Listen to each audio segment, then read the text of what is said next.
Alright, what is up everybody? Welcome back for another YouTube video. This week, today, right now, is Friday, September 2nd. We got a brand new kayak released today. Jackson Kayak Gnarvana. I'm going to be doing a little side-by-side with the Nirvana. The most recent, I don't know, 2, 3, 4 Jackson boats have all been basically an update on an older shape, right? They've been Antics 2, Zen 3, Rockstar 5, right? This is not really an update at all. This is a much newer, much better design. So that's really our starting point here, is not to think about this as a new Nirvana. It's actually a new design creek boat, which has a similar, in my opinion, much better name. And so that's where we're going to start. Okay, big things that are important to look at on this boat that you can see in the side-by-side profile. The amount of bow rocker, so the amount of bow banana-ness you can see, is very significant. Very much bigger here in the Gnarvana versus the Nirvana. So this boat is easier to lift up, it's easier to get nice big boofs, it's easier to go over waves, much easier than the Nirvana, which is the boat that it's replacing, but it's not so much as it's upgrading, it's just taking its place because it is significantly improved. Some other big improvements: very narrow on the stern end versus Nirvana. You can see a little bit wider, Nirvana a bit more narrow. What that means is very maneuverable. You can see that rocker profile goes all the way through the boat, so it's very easy to turn and maneuver, which is excellent. And you're going to see in the second part of this video, when paddling this boat, it's incredibly maneuverable. Another big notable is that it's 8'10", not 9 feet, so it's actually still quite fast, because that's one of the main things you want for that 9 feet number. Is like that's the longest you can have for a race like Utz Trophy or Green Race in short boat or whatever. Next thing to talk about, volume. There's a ton of volume in the bow and in the stern, so like right in front here, like in where you're kind of hitting the water, all the way through the middle, all the way through until just past your hips. It is very voluminous, which is absolutely sick. It makes it very stable and very easy to paddle. I paddle into some big waves in the next section you're going to see, and it was super chill. Like, I didn't feel like I was going to flip backwards. It was great. It's wide around the hips, like around here, from here to here, which makes it very stable. But if you look on the hull, it's actually still has like the edge-to-edge profile. So from right here to right there, it still gives it a very nimble feel, but it trades off being very stable too, which is incredible. I don't really know how they've achieved it. They've done some kind of wizardry, I think, some Hogwarts level stuff. Right, some other things I love. The front grab handle is this way. This makes sense. All right, they've gone back to a full-size grab handle back here. All right, this was like the dumbest thing ever. This used to drive me freaking insane. Like, you're getting out, you're trying to pass your boat to somebody, and you're like, oh, what do I do? All right, that's what you want. Other little details, look at this. You can get your whole hand in there, super easy to turn, whereas this is how it used to be. Love it. Some other good things, all the outfitting, kind of the classic. These knees, this is like the best part of the new outfitting, in my opinion. Absolutely outstanding from the new freestyle boat last year, and I'm really happy to see it in the new creek boat. Well, actually I think it's in all boats now, so that's great. Right there, you see that parting line? Deliberately made higher, so that if you hit a lot of rocks with this part of your boat, you've got a little more plastic and it's a little more solid there. Whereas if this line was lower down here and you were hitting rocks with your stern, like say you paddle a rocky river all the time, that's like kind of a weaker spot, right? But they've made it in a spot where it's kind of more out of the way. I broke 2 Zen 2s like that, stern tap, and this line used to be right in the middle, and then it just broke open. So really happy to see them thinking about the details, the small stuff. This is another feature for this boat that I haven't had in previous models, but a molded in section to hold that stern, can you see it there? That stern center pillar, so there's less chance of it being able to tip over. That's just going to make it way more solid, way more rugged, and if you do have an out of boat experience, it's less likely that that pillar will tip over and then your boat will fill with water and crumple. So that's really good.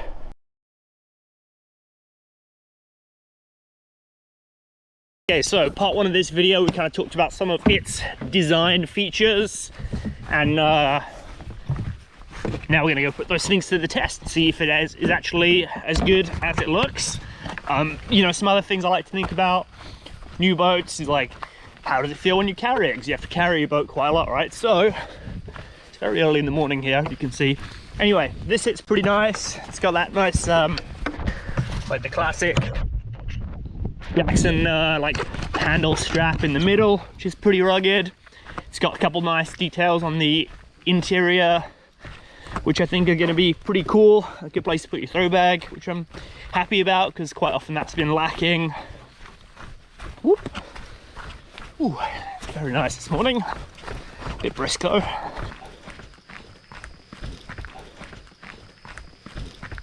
So now we're going to go find out if it is as good as it's hyped up to be. Okay, so outfitting wise, this is not my boat I'm about to paddle right now. Never sat in it before. Back bands are loose, seat screwed in, climb in, let the footrest rope out, wiggle myself in. I'm gonna pull this tight with 2 hands.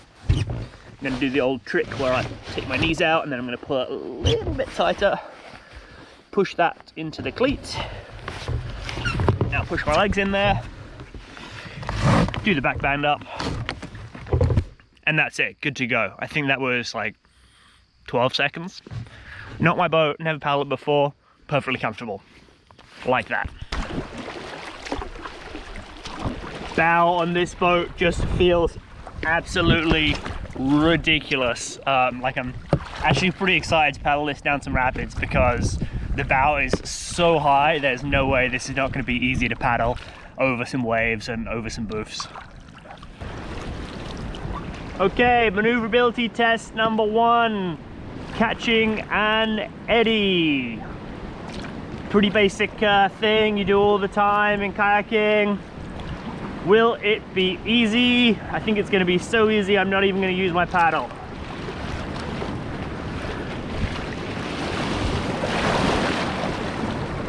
Whew. Extremely smooth, extremely stable. Let's go over to that eddy over there. So we'll do a big ferry.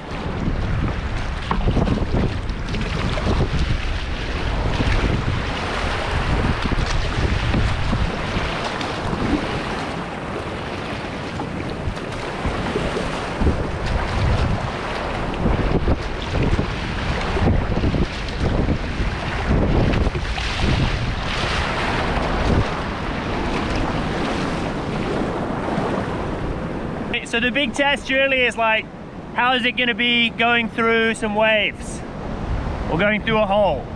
And I think the best way to test it is just going to be to paddle right into Phil's hole here. I'm going to start on the left side in case it doesn't go how I think it's going to go. I'm just going to paddle right into the guts of it. I'm going to see what happens, but I've got a pretty good feeling about it. So best case, we go through it. The design features of the boat make it super easy. Worst case, I get surfed and we find out if it's easy to surf out of the hole or not.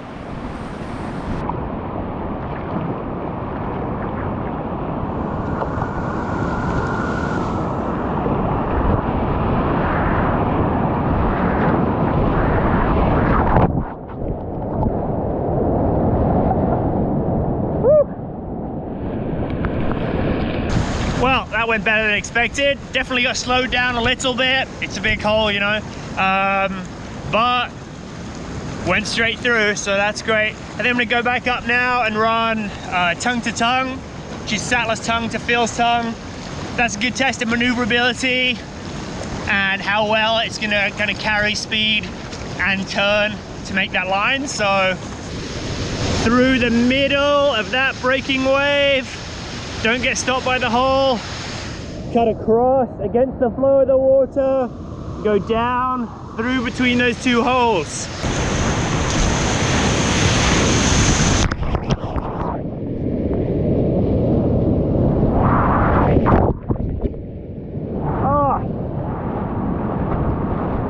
Feels like I'm cheating. Alright, this thing is insane. Very maneuverable, very easy. But I know what you're thinking, Seth. What if I want to make it surf? What if I surf holes a lot? I should know how to do that, right? So next thing I'm gonna do, I'm gonna paddle it into a hole and see how it surfs out.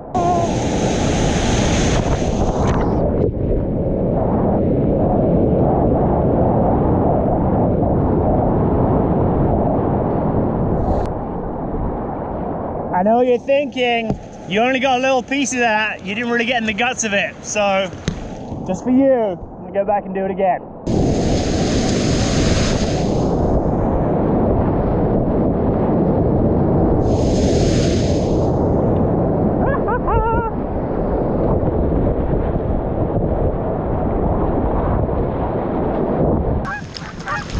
Those are called geese.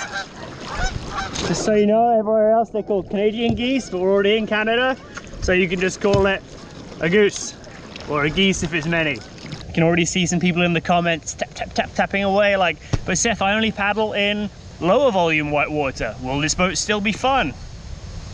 Prediction, yes it will be. Let's go find out.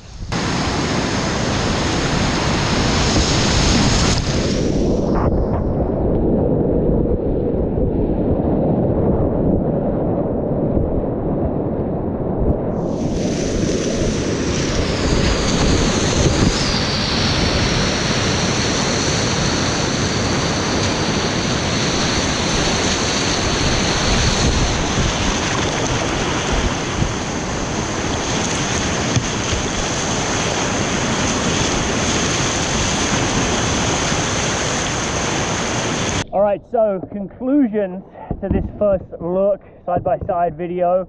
I think this is going to be the most fun creek boat that Jackson has made so far. I'm excited to get my own one, hopefully in green. And yeah, I think this is going to be a fun boat to paddle everywhere, all the time, for sure. No matter if you're doing kind of steep and technical, if you're doing low volume, if you're doing high volume. It's super easy to maneuver. It floats crazy high. It's really easy to lift the bow up. It's very easy to turn and maneuver. Hopefully I've showed that in this first look video.